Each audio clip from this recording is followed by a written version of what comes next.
Namo Da Fang Guang Fu Wan Jing Ayen Hai Hui Ho Sa Namo Da Fang Guang Ayen Jing Ayen Hai Hui Ho Pu Sa Namo Da Fang Guang Ayen Jing Ayen Hai Ho Pu Sa Namo Da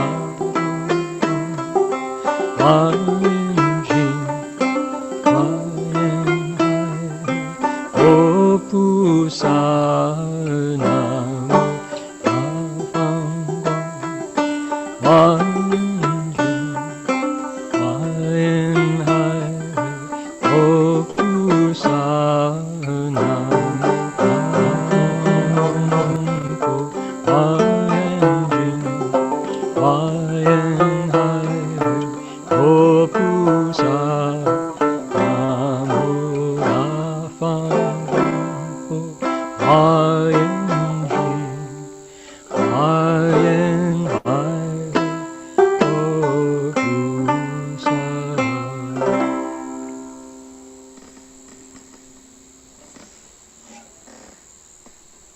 105-year-old musical voice is hard to come by. We're on page 16, and we're what part of our text is happening? This is let's see, 114.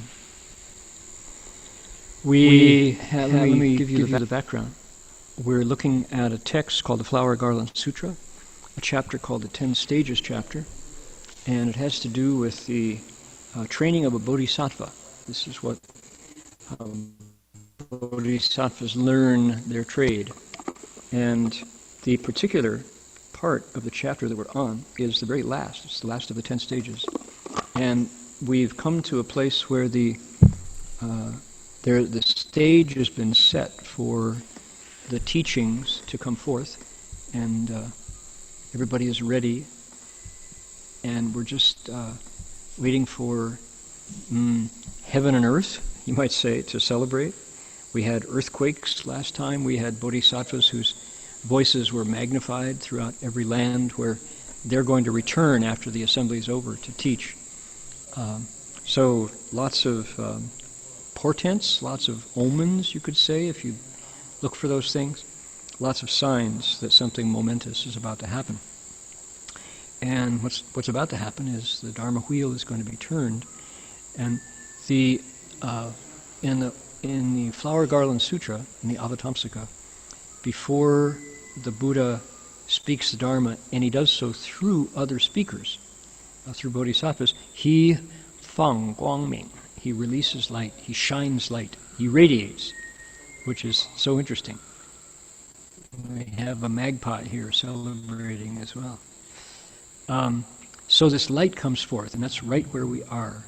So we haven't actually heard the Dharma yet, but we've seen all the signs that lead up to it. And everybody in the assembly, back 2,500 years ago, is thrilled, can't wait to hear what the last stage of their instructions, so they can progress and learn how to teach beings better than ever.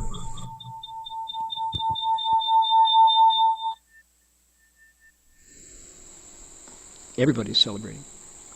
So the last scene, last week, we had a bodhisattva sitting on a major lotus. This one right here. But he is not alone. He has a number of bodhisattvas alongside him who are also sitting on lotus flowers and all waiting for the next stage of our chapter to begin. Okay, everybody feel up to speed and empowered and ready to engage in what happens next? Let's read. There are 10. Let's read a page. Let's do a page worth. And no, we'll do the first. Let's see. We'll do 3 because it's 3 realms are being affected. So we'll do 佛子 and then 于梁西轮 sheng xi lun, and then yu qi lun zhong. We'll do those 3. Okay, here we go. We put our palms together if you want to join me. 佛子慈菩萨坐比大莲坐时. Sorry, start over again. Oh, scratch that. Messed up. One more time. 佛子慈菩萨坐比大莲华坐时，于两足下放百万阿僧祇光明，普照十方诸大地狱，灭众生苦。于两西轮放百万阿僧祇光明，普照十方诸畜生趣，灭众生苦。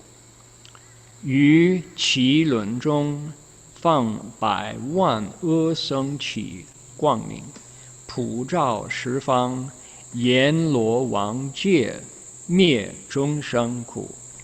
Good. All right. English, please. Here we go. Together, disciples of the Buddha.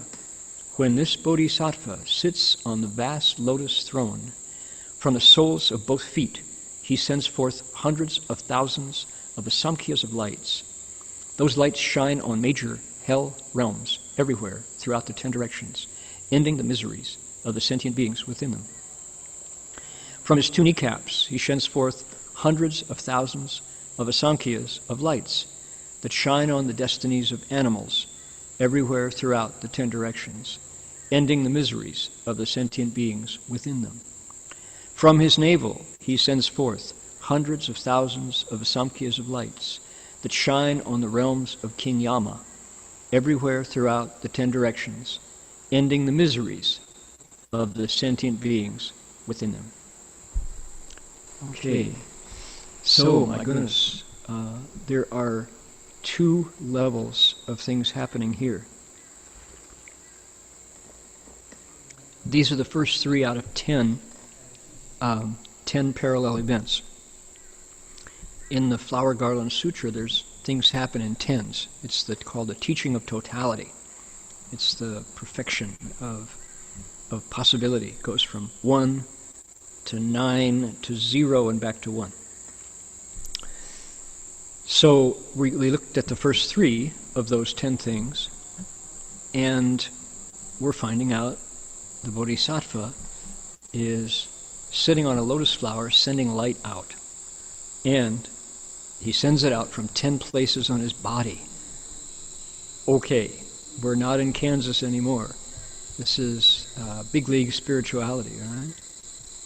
Furthermore, there's another thing happening here, which is those lights are specified to go to certain places. What's a list of 10 places? Well, we've heard of what are called the 10 Dharma realms.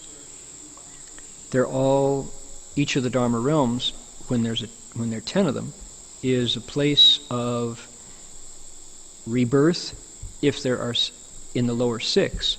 If you're in the upper 4, it's a place of transformation, of accomplishment. So, 6 and 4. Each of these lights goes to a progressively higher place of rebirth on what is called the 6-spoked wheel of transmigration. How about that? Where is it? It's rebirth. It's the 6 paths of rebirth. And boy, oh boy, it makes a big difference where on those paths you wind up. Does this light want to be on, by the way? Just take it down, you'll be okay. Now, the thing about the paths of rebirth is that it talks about the bodies you get. It talks about the womb that you were born from, right? How about that? So, if you have a body in a unhappy place of rebirth, let's say you're a farm animal. Let's say you're a cow on a feedlot. Slaughter. Ooh, not so good. What if you come back as a human being, but you are plagued with a lot of illness? Ooh, not so good. So you're in a fine body, but it's sickly, right? We think about all the people suffering from coronavirus now. Everything was fine up until December, and then suddenly things went south, right? So that's all about bodies that we get. Those 6 that we talked about, and they're often depicted as a wheel, divide up into 3 each. There's 3 wholesome places to be reborn. There are 3 not so wholesome places to be reborn. And the 3 that are called wholesome, san, shan, dao, they're called, are the realms of gods, devas, or you're born. You're born into the heavens. 2, according to this, is what? We went from below to above, so I won't talk about that yet. There's the realm of humans, number 2, and then there's the realm of asuras, sometimes known as asuras without the H. And those are the 3 okay places to be reborn within what? Within samsara, within rebirth, within transmigration. So you're mortal. You will die. Even though you get a body, it's not going to last. Those are the 3 good ones. Yeah. From the Buddhist point of view, being a human is the best one because you can recognize that it's not so great to be reborn, as poet Gary Snyder says, that the earth is made to eat the bodies of living beings. Right? We all, yeah. When we die, we're fed to the earth. So what's a Buddha? A Buddha is reborn, but not in edible form. Now, I'm jumping ahead of myself. So we gave you the 3 wholesome paths. What about the 3 not so wholesome paths? We're going to find out. We heard one, what was it? Disciples of the Buddha, the Bodhisattva sits on the vast lotus throne. From the soles of his feet, he sends forth hundreds of thousands of asankhya's. What's an asankhya? It's uncountable number of lights. Lots and lots of lights come out of the Buddha's feet. There you go. These lights shine on major hell realms. Does it say da? Yeah. Zhu da di yu. Right? Major hell realms. There are lots and lots of hell realms described in Buddhism. It's not only Christianity, it's not only Zoroastrianism that talks about the hells. In fact, Buddhism describes the hells in great detail, as well as the heavens. So the lights that the Buddha sends out from his feet shine into the hells. That is the bottom of the 3 unwholesome destinies. When you get to the second one, from his 2 kneecaps, he sends forth hundreds of thousands of asamkhya's of lights that shine on the destinies of animals everywhere throughout the 10 directions, ending the miseries of the sentient beings within them. Right this minute, we're being serenaded by some Queensland magpies. We can hear them from your microphone. Yeah, they're singing to us from the realm of animals. I think the light of the Avatamsaka has ended the miseries of the beings within the sentient beings. Lovely sound. Here we go. From his navel, from the Buddha's belly button, comes hundreds of thousands of asamkhya's of lights that shine on the realms of King Yama everywhere throughout the 10 directions, ending the miseries of sentient beings within them. Now, King Yama's realm, that's interesting. I don't have words to describe how beautiful that is. Hold on. I brought up my notes page. look at this. We have 6 mortal realms, 6 realms of mortality. Devas, gods. We have Asuras or Asuras. We have humans. And we have, since the sutra takes us from below, I should actually do it that way. I should follow the sutra. So hell's animals was number 5. And then instead of ghosts, usually it's called the realm of ghosts, we heard King Yama. King Yama's realm. Okay? I need to make this bigger. There we go. Okay. We started from below. So the hells first. The animals next. And then King Yama next. There we go. We'll just replace these now. Humans come next. Then Asuras. Then the Devas, gods. Okay, now we're back in the order the sutra gives them to us.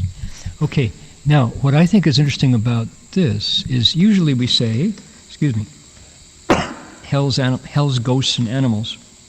The sutra today said, hell's animals, King Yama.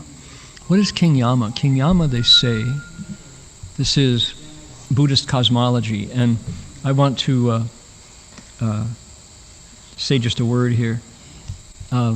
We've been listening at the monastery to Ajahn Sona, our Dharma brother, who's the abbot of monastery up in British Columbia, Birken Forest Monastery. And Ajahn Sona specifies when he is explaining Dharma for therapy. There is a camp, a community, a new yana, a new vehicle in Western-born Buddhism that looks at Buddhist meditation practice as therapy. It's designed to get us to understand ourselves better, to find a way to make sense of the world around us, and to get the most satisfaction out of our human existence. Nothing wrong with that. It's a legitimate historical product of the Western encounter with Buddhism. But Ajahn Sona specifies that there is another camp, you could say, another yana, another tradition in Buddhism that talks about what? Wisdom. And it talks about cosmology, where we borrow the Buddha's vision found in the sutras to describe the Dharma. And it's interesting that I have to say those things, right? But they are not interchangeable realms, I must say. If I were to go to a Vipassana meditation class or a mindfulness class and start talking about the hells and the animals in King Yama's realm, people would say, could you bring us up to speed? This is not language we're used to. Are you sure this is not just a reflection of your thoughts? And they're right, it is. However, to deny, when you're explaining the sutra, that these are absolutely authentic, accurate realities that not visible to me with my ordinary eyes, but we study the sutras in order to expand our vision, in order to learn the wisdom that has never gone away. It's been part of human existence. It's been available to people who cultivate the way all this time. And if it were not, I must say, for Master Hsuan Hua, bringing the sutras to America and insisting that we open them up once a day, on Saturday and Sunday, twice a day. If it weren't for his insistence on putting the sutras in front of us and saying, get your fingerprints on them, open them up, find out what they say, translate them, illustrate them, make a movie about them, sing songs about them, memorize them, right? Make a cover out of beautiful cloth and decorate them. But put the sutras into your life. If it weren't for his insistence on that, we wouldn't know. We wouldn't hear the wisdom tradition. We wouldn't know about the cosmology of the Dharma that gives us 6 mortal realms. Even the gods, indeed, die and are reborn. So here's our bodhisattva doing what? The bodhisattva is shedding light, preparing for the 10th-stage Dharma to come forth. And the light is specified to go to a certain place. I think that's what's remarkable, right? Now, that's not psychology Dharma. That's cosmos Dharma. This is taking the big look through the Buddha's eyes at how things are really made in this realm called the Dharma realm. All right, so that's the principle. We're going to take a look. I'm going to open my folder of images and go to the first one that says Maitreya Bodhisattva. If anybody wants to look at that over there. Look at Maitreya Bodhisattva. Here is a Gandhara image, meaning it comes from a place that is currently known as Pakistan. If you remember where Bamiyan was, where those 3 huge Buddhas were destroyed by the Taliban, that's Gandhara. That's the area that these images came from. This image is from the 3rd century, if I'm not mistaken. And one thing you'll notice is it's distinctly male. It's got a mustache. And if you thought that Maitreya had to be a round, happy, laughing, corpulent bodhisattva with a hemp bag like Santa Claus, covered with children, take another look at Maitreya Bodhisattva. That iconographic image of Maitreya is unique to China. When we get to India, this is Maitreya Bodhisattva. In the Avatamsaka Sutra, this is Maitreya Bodhisattva. And Sudana, our pilgrim, Shansai Tongzi, looks a lot like this. Comes from the same mold. He's not a little baby with 5 pigtails coming out of his head, wrapped in baby's clothes. He's not. That's an artist's iconographic depiction illustrating an aspect of Shansai Tongzi, the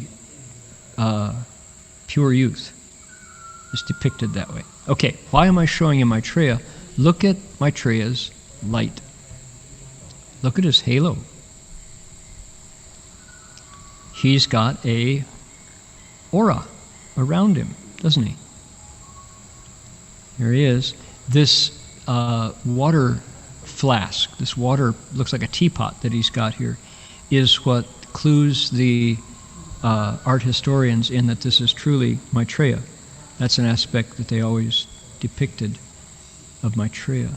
Okay, there's one. Okay, I'm going to go back to Maitreya number 2. Here's a second image of Maitreya. This is held at the Metropolitan Museum of Art, by the way.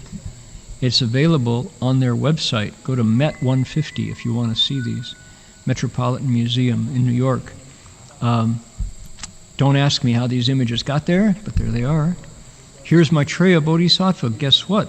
He's got fancy hair. He's got a mustache. He's got a halo. Look at the aura. What is going on? The artist is depicting Maitreya's light.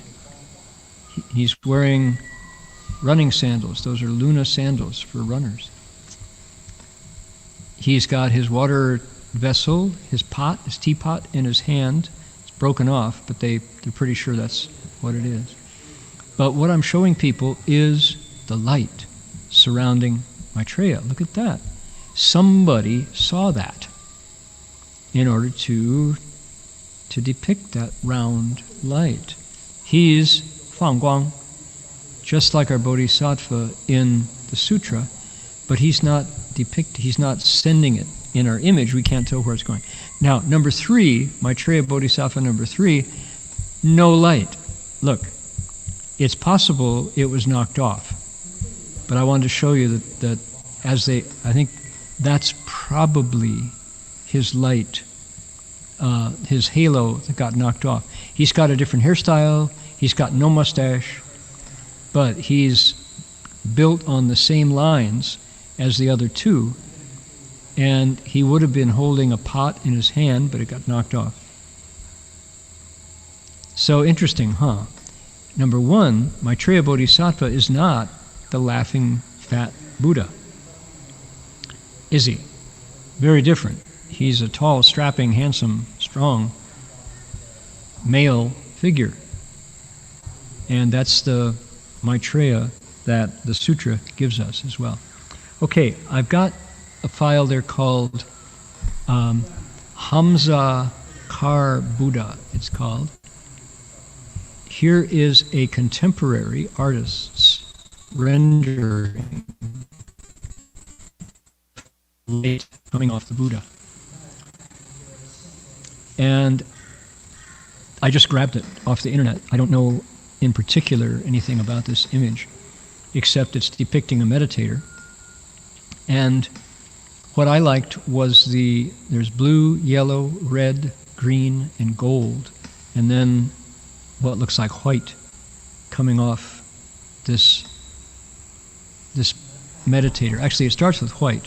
White, blue, yellow, red, green, gold, and then fading into the background. Here is something that somebody saw.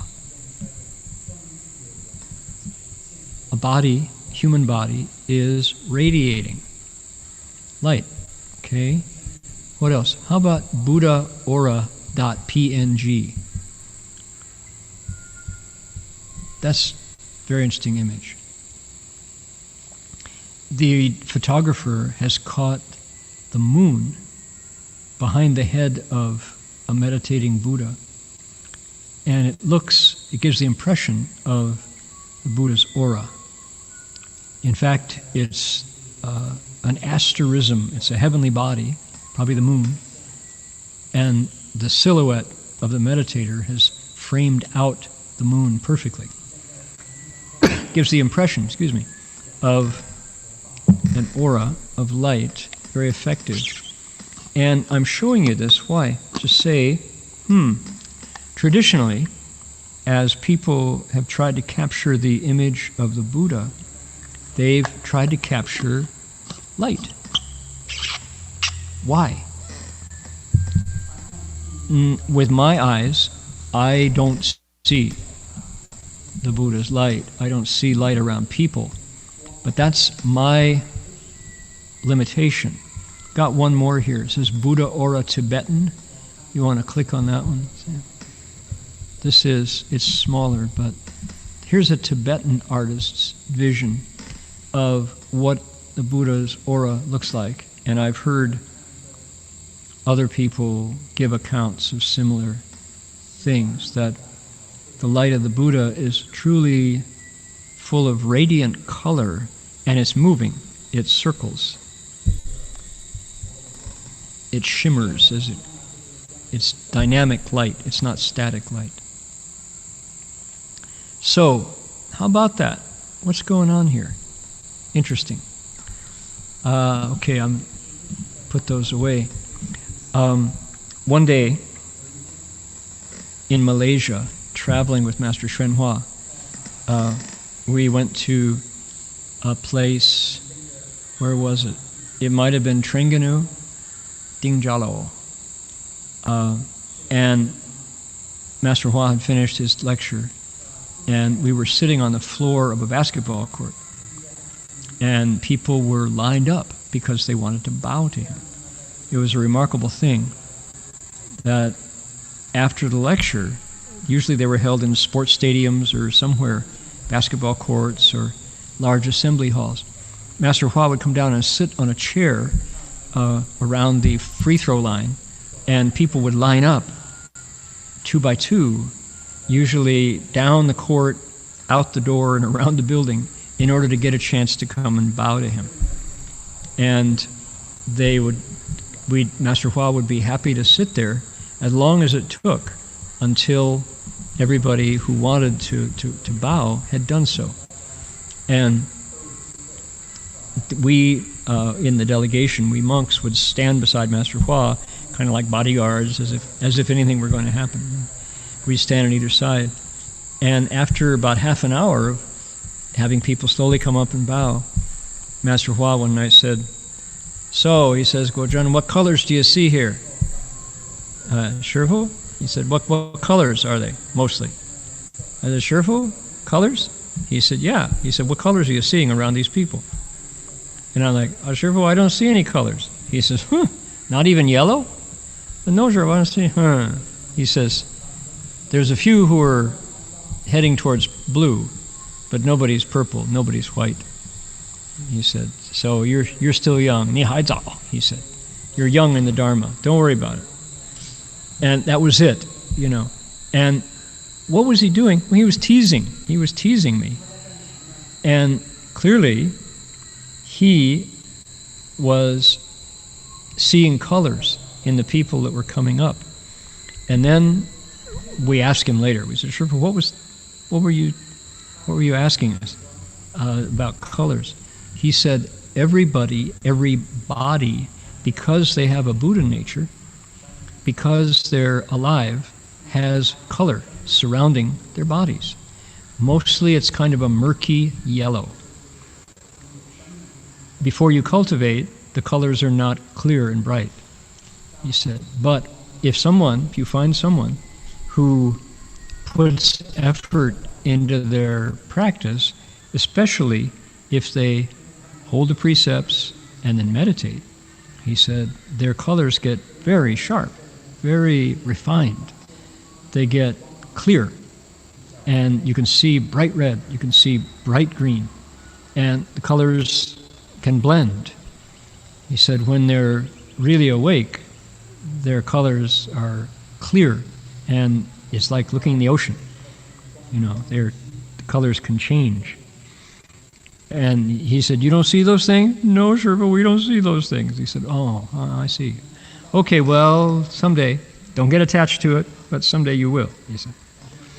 So, I didn't know quite what to make of that, because that's not my state at all. But I just took it at face value that Master Hua was saying that when your vision is purified, I suppose, when your vision is clear, people are more than simply meat, right? We're earth, air, fire, and water, and something inside that earth, air, fire, and water, what would it be? Would it be your soul? Would it be your spirit? Would it be your eighth consciousness? Whatever names you give to the thing that lives inside are skandhas, are the makeup of our personality. That entity, that thing inside, has radiance. It has light, somehow. And the more it is uncovered, is the language we use through cultivation, the more ignorance is peeled off and transformed, the brighter you shine, apparently, as I understand it. And in the Vajra Sutra, the Diamond Sutra, Subhuti and the Buddha have a conversation about what are called the 5 eyes, the 5 aspects of spiritual vision. And the Buddha takes Subhuti through, step by step, through all the Wuyan, the 5 spiritual eyes. And they say that when those eyes are opened, they shine. Especially there's one called the Foyan, the Buddha eye, that shines like 1,000 suns, it says. Certainly the brightest thing in our world is the sun. And if you can imagine that times 1,000, that's the light potential of our awakened nature, apparently. So like blink, blink, blink, wow, how about that? And the Buddha has uncovered his light. Now, that's one aspect. And the artist, when we look at Maitreya, we could see this light around the head. Sometimes there's light around the body. But what about sending the light through different parts of your body? That's an Avatamsaka state. How amazing, right? From the feet goes to the hells. From the kneecaps goes to animals. And our magpie has stopped singing. And then from the navel, it goes to King Yama's realm.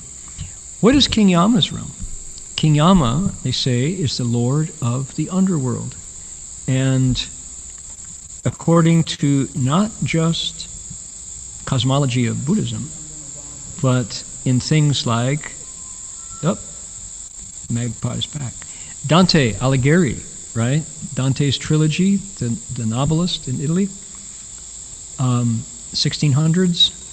He wrote in his trilogy Paradiso, which is heaven, Inferno, which is hell, and Purgatorio, which is King Yama's realm. The Catholics call it purgatory. It's a place where you go awaiting judgment before your next rebirth. One of the aspects of the Buddha's teaching is he talks about in detail the reality of this realm where you go in between bodies, where we go in between bodies. He says every single time we die and are reborn, which again, according to the cosmology, is time after time after time after time. So what about that? We're out of our body. They talk about it like a courtyard. I said it wrong. Like a court of law. They talk about it like a trial scene. You come down, King Yama, and there are 10 King Yamas. So many judges, no waiting. 10 judges, no waiting. You can go get your trial when you arrive. And it's interactive. King Yama asks you what you did in this lifetime. And, of course, people are interested in sounding good, so we pad our account. And then a screen comes up, they say, and the screen has every single deed that we did, good and bad. And sometimes King Yama will call in witnesses. Not like other trials we've had recently. Calls in witnesses to say, yeah, you ate my body. I was a pig and you had a pork chop and you owe me, right? Or you took 10 dozen of my best eggs that were on their way to become chicks and you ate them instead. You owe me all those children. So right? This is how it's described as. They talk about King Yama as 铁面老烟君, old King Yama who has a face like iron. You cannot bribe him. You cannot make him happy. You cannot frighten him. You can't intimidate him. He's very fair. Kind of scary, or a lot scary. So this is a Buddhist depiction of King Yama's realm, and my colleague Buzzy Tizer from Princeton wrote his dissertation and then published a book on the realms of King Yama, all the different stories and lore about the judge of the underworld. There are many operas in China, novels, plays. I don't think there are that many movies about King Yama, but there's lots of depiction in the culture about this experience because it's terrifying to be judged at the most basic level before we are sent off to our next rebirth. King Yama goes, bonk, hits the desk with his gavel, and away we go. They describe it as travel, and you wake up in the womb of your next family, in your mom's stomach, and you're reborn, and here we go again, they say. So the sutra gives us that instead of ghosts.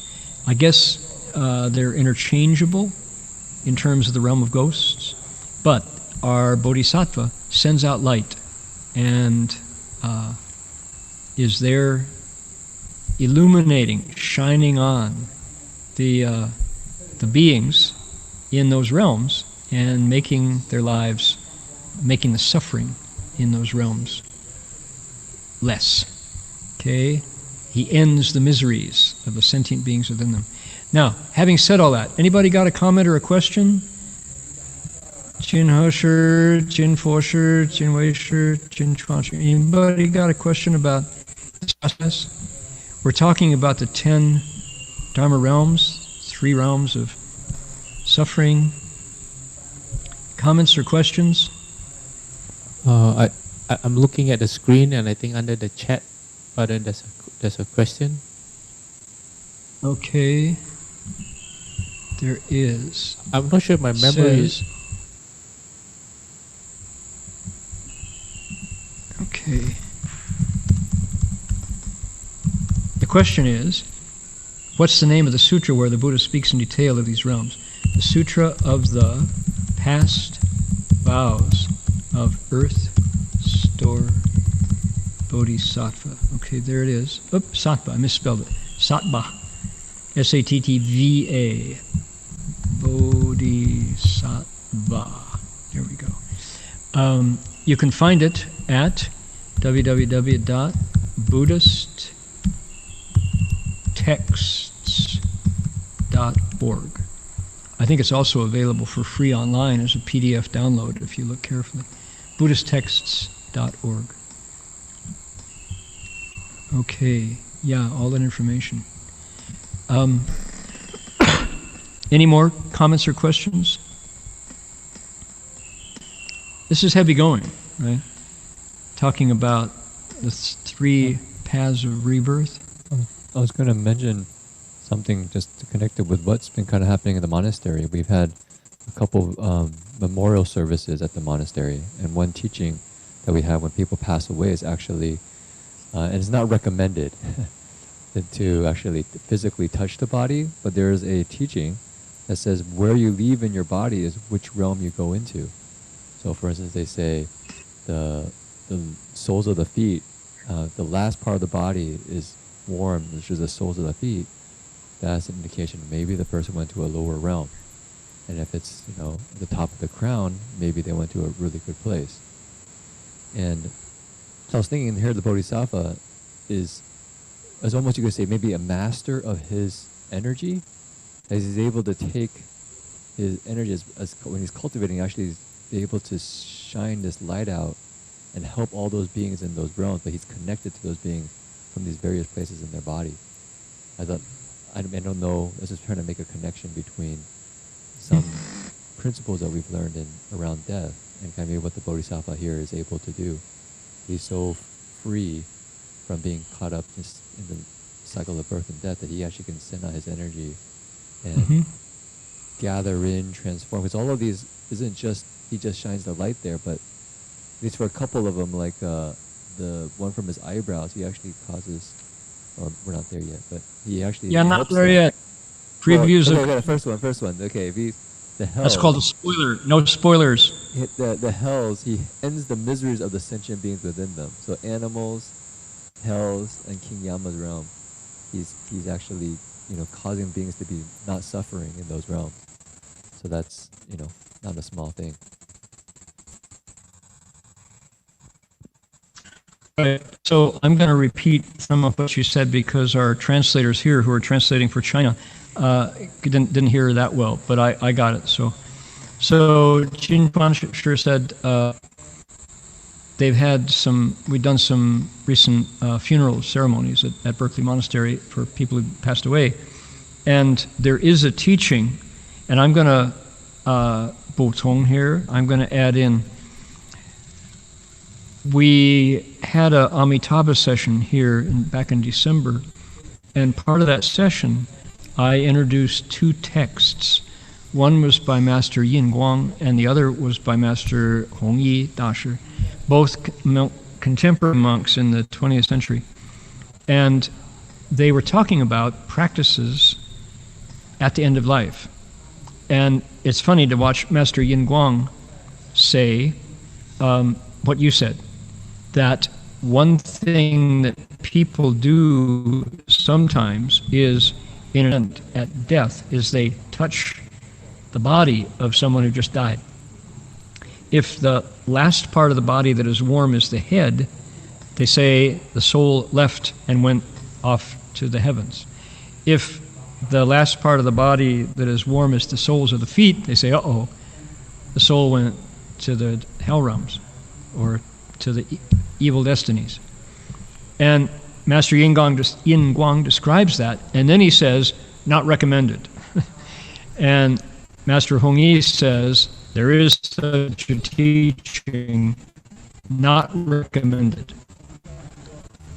That's why some people just love power that others don't have, and so they knock the mourners aside to grab the dead body on the bed to find out where do you think? Well,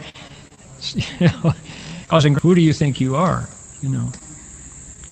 So it's a tricky business there. You don't want to, go grabbing the body of a dead person to find out. So where the soul went. Right. So Jin Chuanshi brought that up.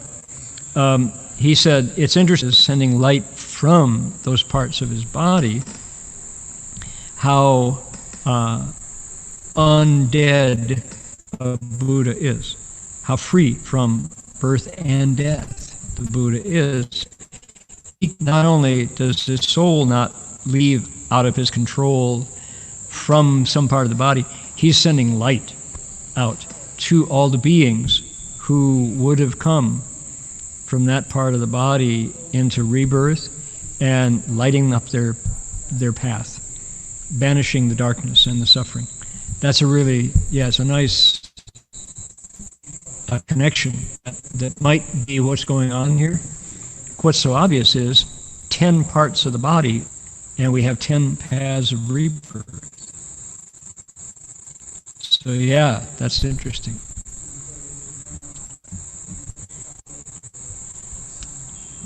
Okay, there we go. Let's do another. Let's see here.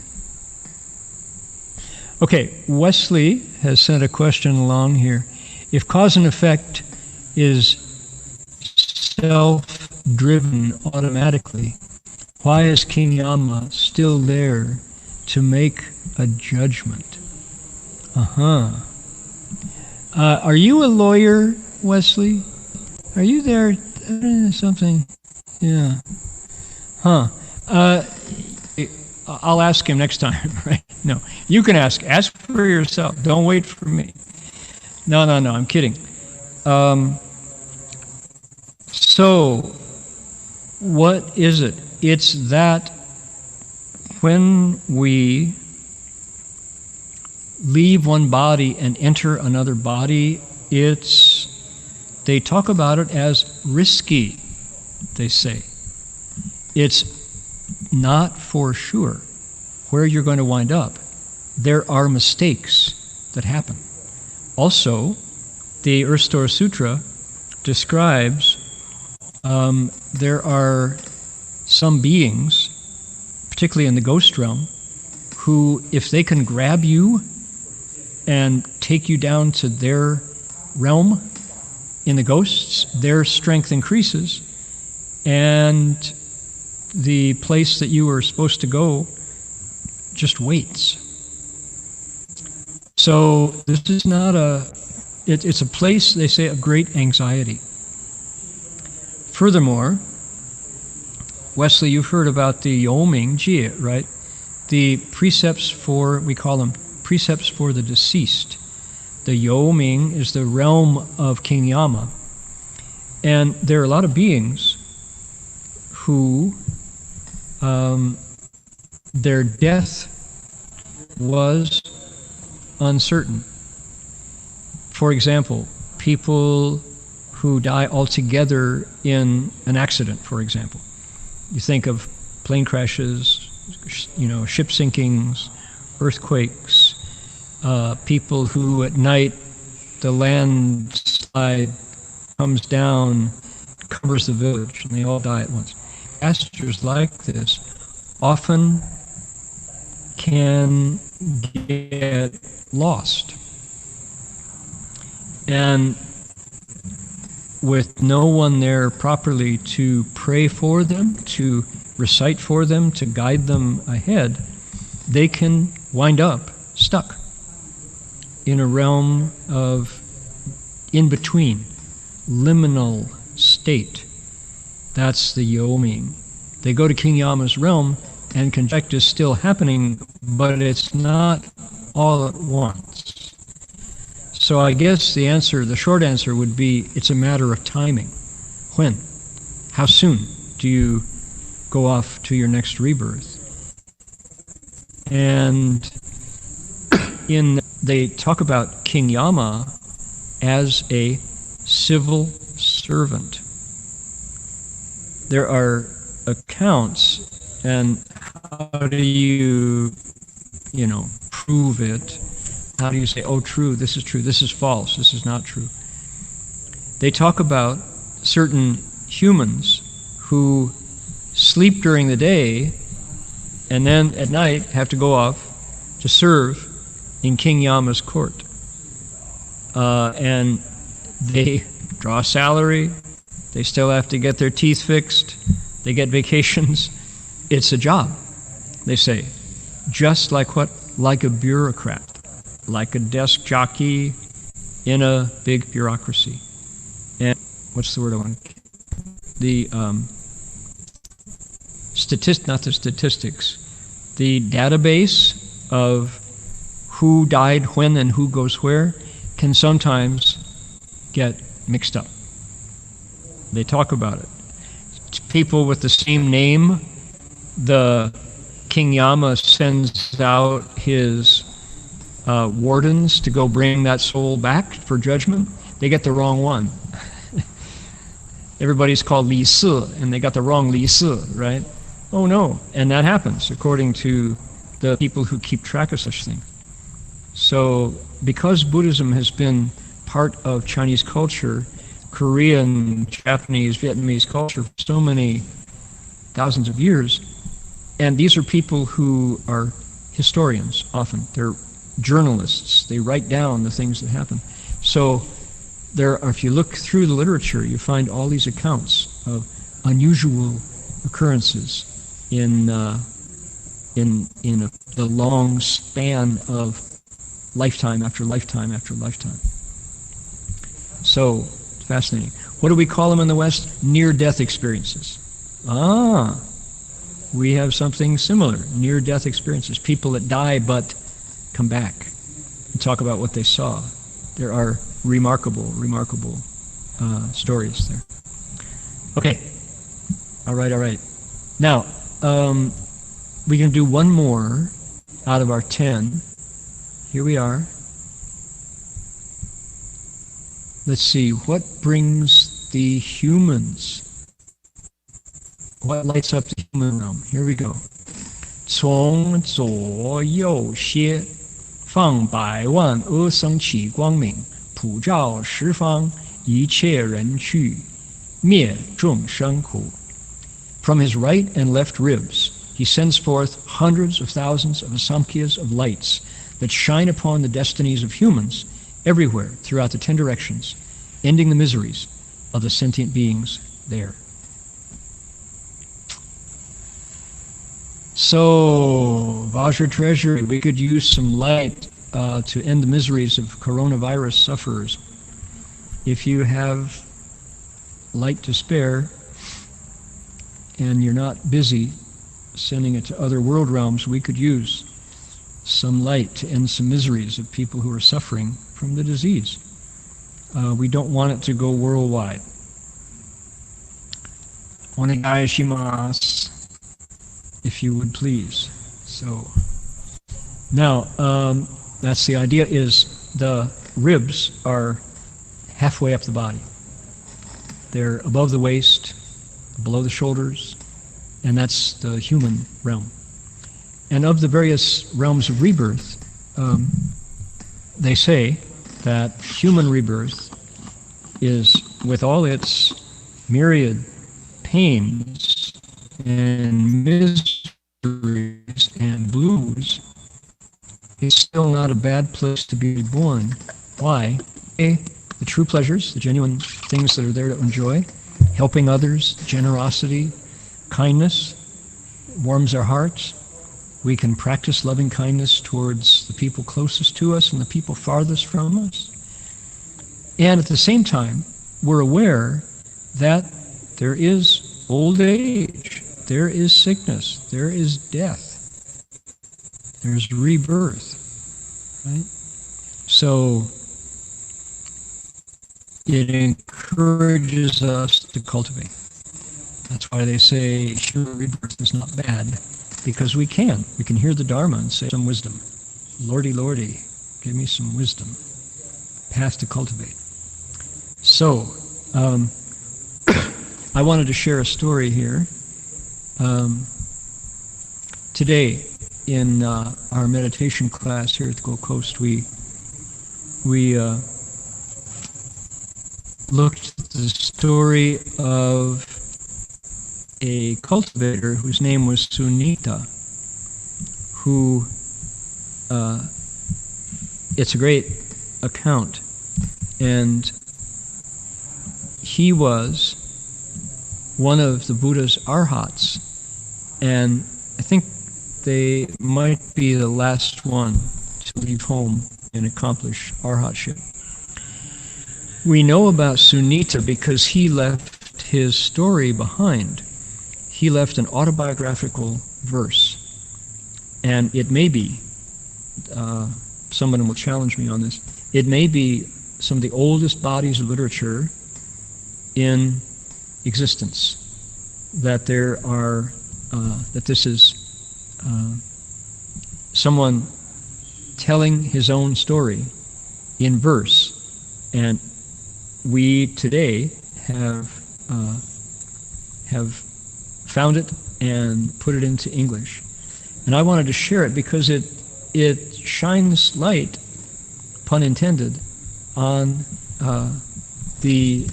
some of these processes from a personal perspective, from the actual pen of a man, or as he told his story and someone else wrote it down, a man who experienced it. Do you have a copy of that? You don't. Okay. Yeah.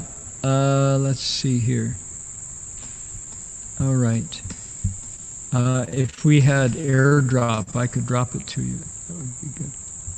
So, Sunita was what? Sunita wasn't untouchable. In India, where caste was everything, he was reborn in the lowest of castes, and probably people describe him as a night soil gatherer. There was no plumbing back in 2,500 years ago, and the wealthy would use a chamber pot, and the untouchables, it was their job to pick it up and go dump it and bring it back clean. Now, that's not what Sunita says. He says, I was born poor in a lowly family. I was born poor in a lowly family, little to eat. My work was degrading. What did I do? I gathered withered flowers from the shrines, sold what I could, threw the rest away. So apparently Sunita was a garbage man in this account. He went to a place where a puja was held, and they happen at odd times in India when somebody's passed away, or the memorial date, or there's someone to celebrate, some god to venerate, and people would put food out and flowers, and then when it was over, they'd leave, and the garbage men come in, grabbing what they can, cutting off the withered parts and trying to sell it for pennies to have something to eat. Sunita was an orphan and he was a garbage man. So, people found me disgusting, and they despised me. They just ignored me, or they looked away. The pain of rejection hurt as much as the hunger, but I lowered my heart, and I bowed every day. We find out more about Sunita. He says, this is what homeless people suffer. You see a homeless person, spare change, sitting outside the BART station, and don't exist.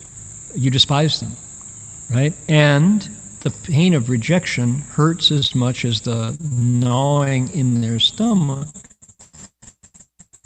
not having food. Being made a non-person by others is hard. It's hard on the heart. What word it? And every day he had a practice. He made prostrations. He was a bower. He made vows to the Buddha, to devas, to his parents. He bowed every day. He had a cultivation practice, which he did every day. And what a difference it made. What happens next? Then I saw the great hero entering the city, the greatly awakened one, with his monks in line. The most supreme, walking like a lotus, pure and refined.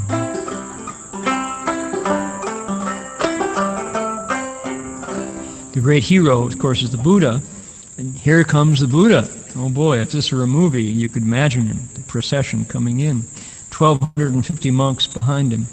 He is greatly enlightened. His monks are there. He comes from Magadha.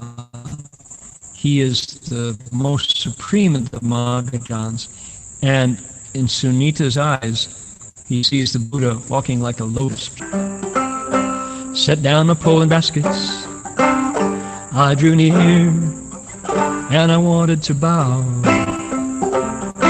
And then he, the conqueror of Mara, stopped the line. He stood still, out of kindness, just for me. So what did Sunita do? He put it on the line. This is a gamble. He's an untouchable. He is now known as a Harijan. And what does that mean? It means he could be killed. He can be kicked to the curb and nobody will blink. It's what happens, right? So he said, I'm going to try it. He set down his pole and baskets for carrying his garbage, and he goes up to the Buddha and he gestures that he wants to bow.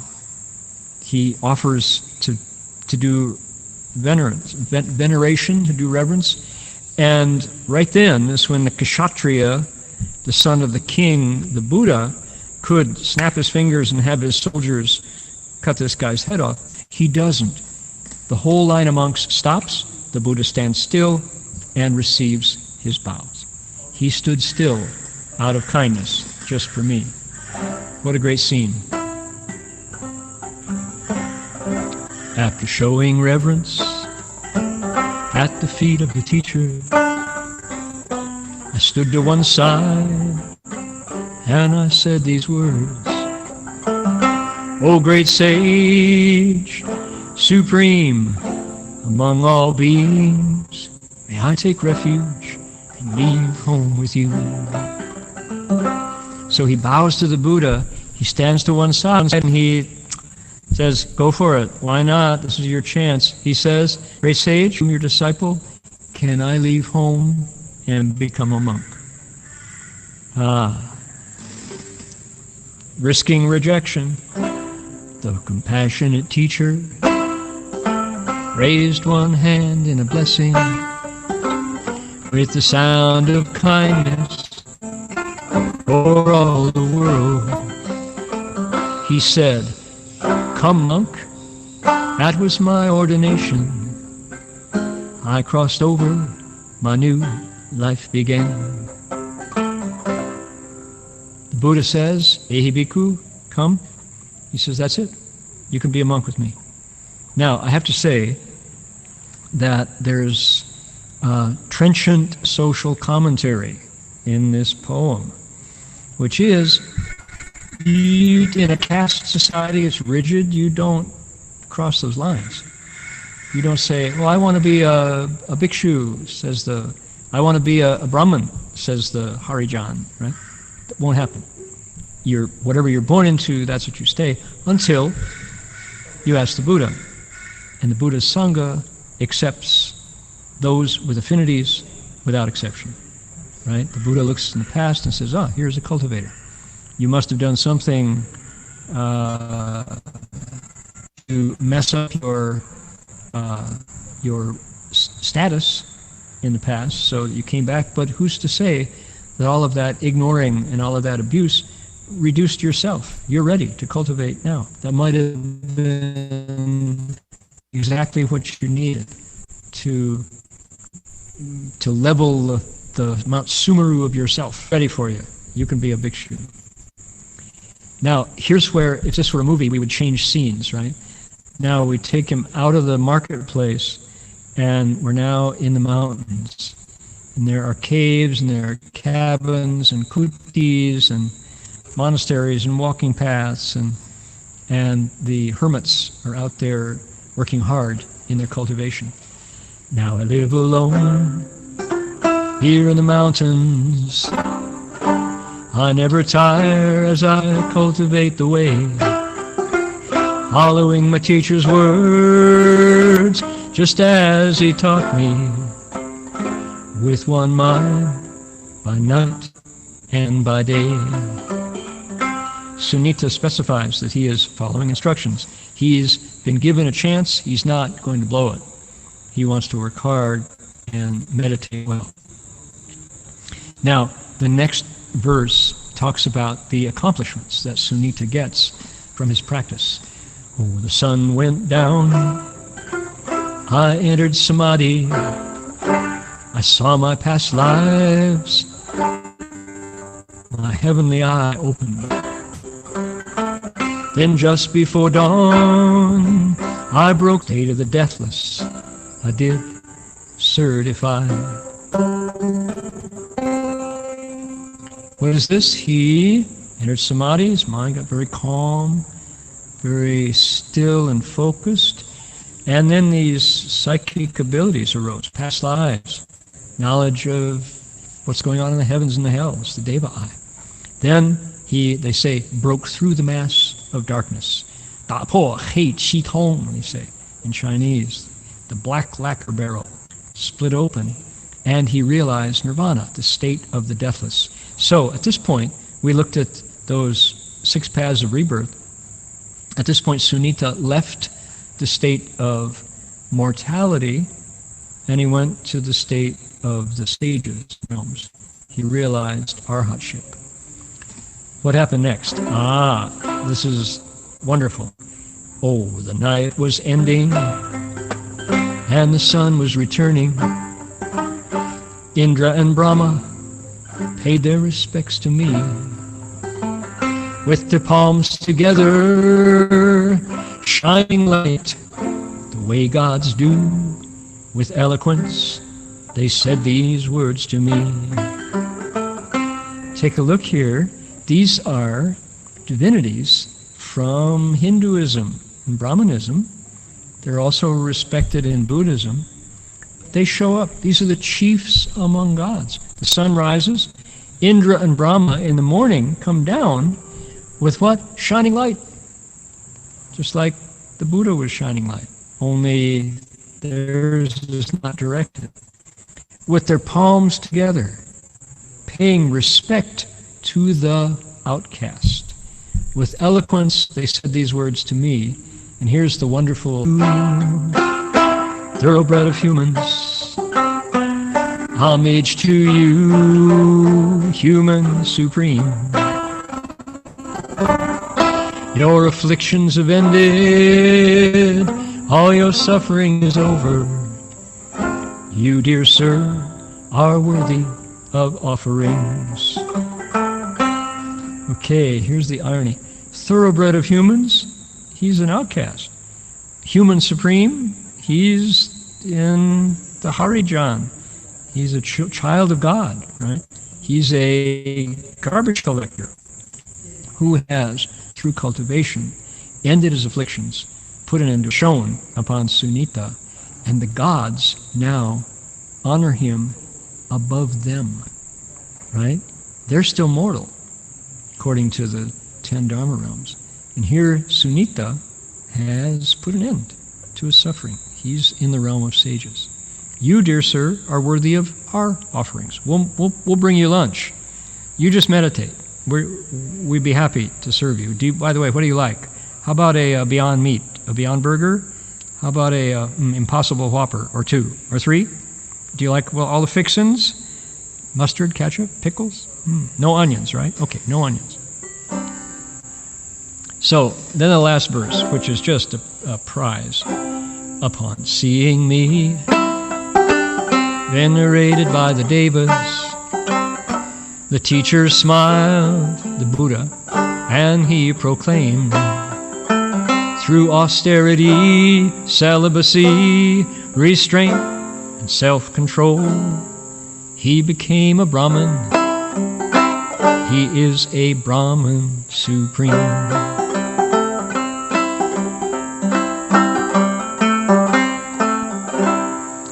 So the Buddha sees Indra and Brahma coming down and praising the former outcast. And he smiles, and he says something that you'll probably never see in any other song. Through austerity, celibacy, restraint, and self-control, he became a Brahmin, not by birth, but by cultivation. He is a Brahmin supreme. Can I get a hallelujah? Hallelujah. Can I get an amen? Amen. Can I get a bodhisvaha? Bodhisvaha. How amazing, right? That's a great song because it really shows the complete transformation of someone through the social caste system out of birth and death entirely. So Sunita, we're looking at the 10 Dharma realms, he's done that hardest of hard things. He's gone from mortality to beyond immortality to a place beyond birth and death entirely. So there you go. That's from the Theragatha, the songs of the Buddhist monks, the ancient Buddhist monks, from the Buddha's lifetime. Those verses, of which there are 70, something like that, are actually biographical literature from the Buddha's time. So, all right. Dharma Master, Yes, Jinhosher. I've never made the connection that when people get enlightened, they write poems, like the Chinese monks of past. I've never ever drew the connection to the Thera or the Therigathas too. Right. Yeah, that's true. So we've often said that it's it's an unspoken rule, unwritten rule, that when you're enlightened, you have to write a verse about it. So you guys remember that, right? Don't forget. Don't leave us out.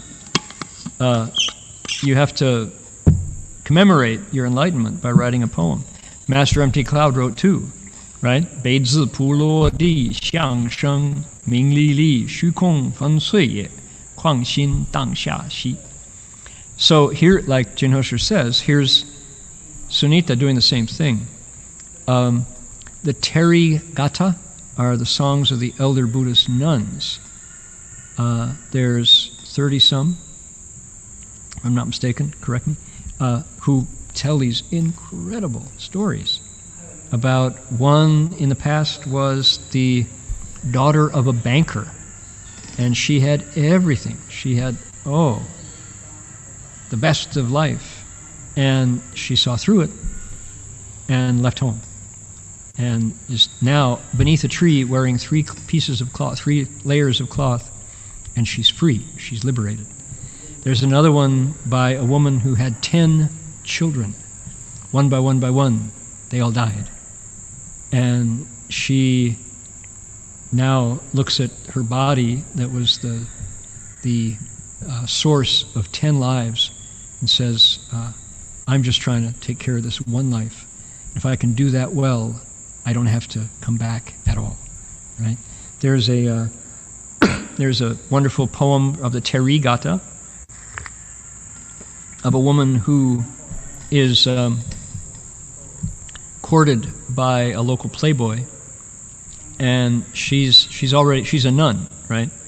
And the playboy tries to talk her into stepping out with him, to forgetting her nun's vows. And so she decides to get into it with him, and so she says, oh, now tell me, which of my features do you like best? Do you think would you say, is it my mouth? Maybe my cheeks? Do you think my eyes are the prettiest? So the guy says, oh, yes, dear, it is your eyes that are the most beautiful. She reaches in, pulls her eye out, and hands it to him. Here, you can have it. He's like, ah! She totally despoils her beauty and yanks her eye out and crosses him over at the same time, right? So the Therigatha are just take no prisoners. They are absolutely powerful literature. Here's my notes page.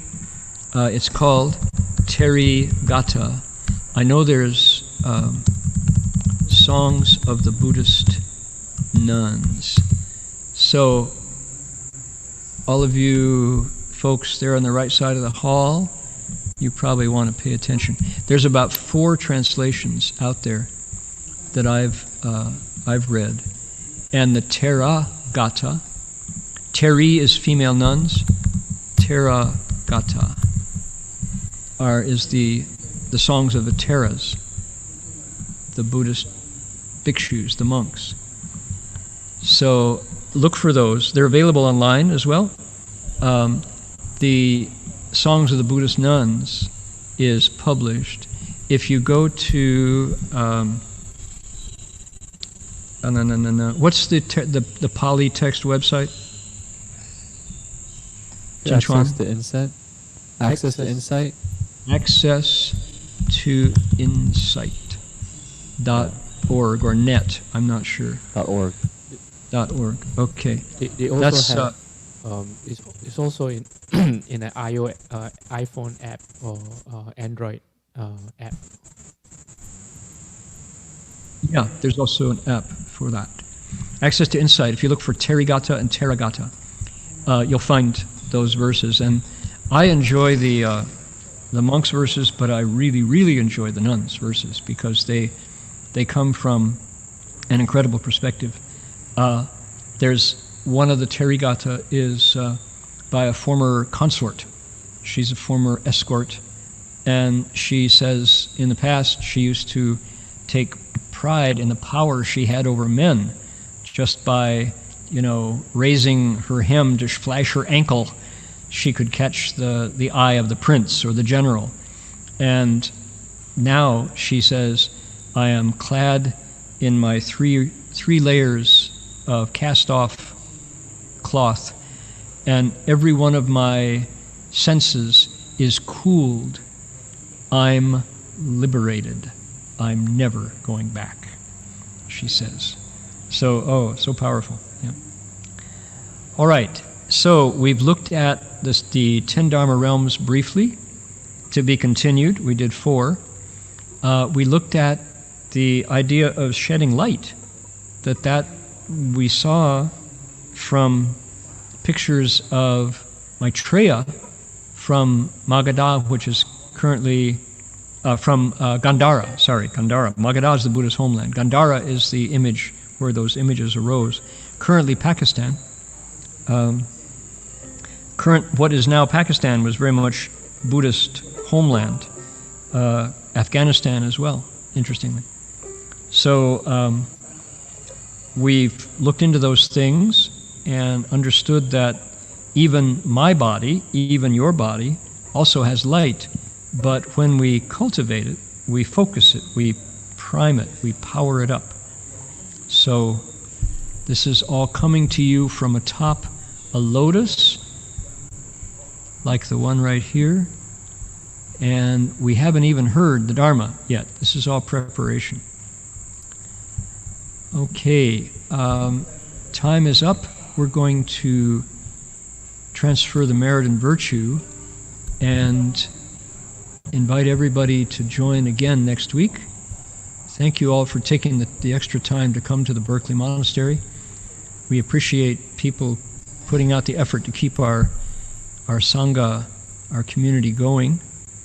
And also thanks to our staff who was busy putting us online, to our translators here in the Gold Coast, sending it out, Cliff and Sam, sending the signal into China, and everybody joining us online on YouTube. Please have a week full of blessings. Keep your thoughts moving towards everywhere in the world suffering from COVID-19, the coronavirus. We haven't turned the corner yet. This week coming up ahead is critical to finding out whether a global pandemic happens or whether we actually see a reduction in the number of cases. So let's send our thoughts in that direction. Here's our dedication of merit. Please make a wish.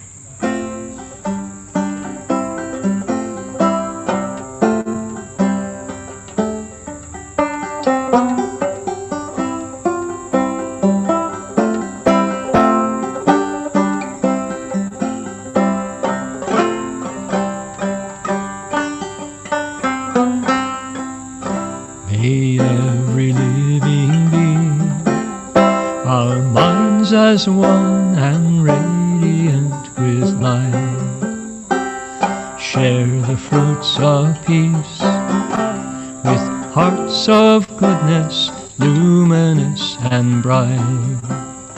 If people hear and see how hands and hearts can find in giving unity, may our minds aware to great compassion, wisdom, and to joy. May kindness find reward. May all who sorrow leave their grief and pain. May this boundless light dispel the darkness of our endless life. Because our hearts are one, this world of pain turns into paradise. May all become compassionate and wise. Let's do 3. May all become compassionate and wise. One more. May all become compassionate and wise. See you all next week, everybody. Amitofo.